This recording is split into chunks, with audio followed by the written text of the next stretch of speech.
बियाह खातिर त ताहर बाबूजी से पूछल गइल कि राउर लड़की का करेली क्वेश्चन भी का करेली कैसन बियाह कैसन विचार बा निर्मला के बाबूजी कहतर कि हमार लड़की हमार लड़की एकदम गाय ही गाय मैंने गाय सीधा गौ मैंने गौ हिया गौ गौ एकदम माने एकदम सीधा बा 2 बाल्टी दूध करे वाली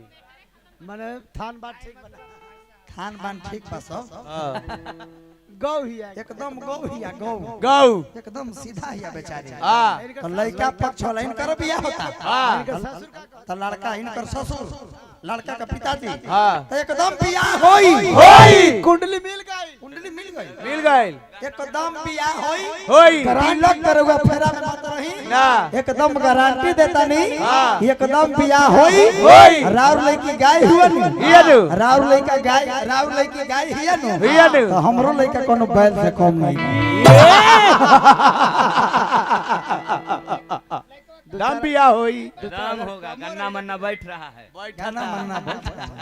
वाह एक गो चौदरिया में बापा बेटवा दोनों ही जाड़ा के महीना में रहता बस सुताल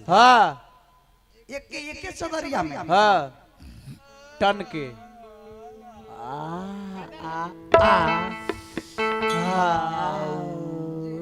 अब बेटवा मोबाइलवा लेके ब्लूटूथ आ मोबाइलवा के रख देत हो ना धीर खा पर चार्ज में आ कानवा में लीडवा लगावले ना ब्लूटूथ हवा ब्लूटूथ 1 बजे रतिया के बतियतै कहां ओने से लइकिया कहतै सुत गए का तो लइकवा कहतै कल मिलने आना है और सब घर में सब ठीक है खाना खा लिए तो साथ है बाबूजी सुतल हते वो कहते थे आई रे साथ के न बौआ आई रे कि मिर्गी उर्गी आबी थोरे बापई कहते बौआ आई थे रे सपना आई थे कि रांची जाके फेरा में आई रे बतियाते कि तो बाबूजी मोबाइलवा ले लेते लेते थे कि कोची तो हूं करी तो मोबाइलवा पकड़ा जाए तो मोबाइलवा लेके कहते कि आई रे लगा तो केकरा से बतिया 1 बजे रतिया के रे तो लइकवानो आजकल के चलाक रहत लड़की के नाम से मोबाइल नंबर ना सेव करता तू ना होटल के नाम से करता तो मुन्ना होटल बारून बबलू होटल बारून दूध वाला बबलू होटल दूध वाला अब नंबर है लड़की के लेकिन नाम है लड़का के बाबूजी अरे बबलू नाम लड़का से बतिया दोस्तों से बतिया एक दिन बाबूजी गलती से फोनवा लगा देते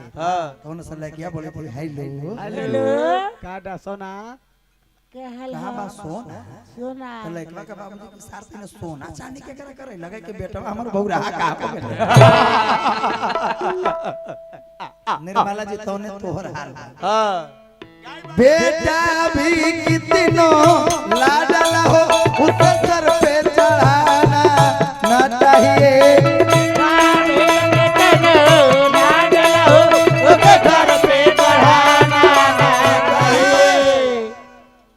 बेटी भी कितनो अति दुलरी हो उसे घर घर घुमाना न चाहिए बेटी भी कितनो दुलरी हो उसे घर घर घुमाना बेटी भी कितनो दुलरी हो उसे घर घर घुमाना न चाहिए बेटी भी कितनो दुलरी हो उसे घर घर घुमाना राम आएंगे तो अंगना सजाएंगे राम आएंगे तो अंगना सजाएंगे मेरे झोपड़ी के भाग्या तुझ जय जय राम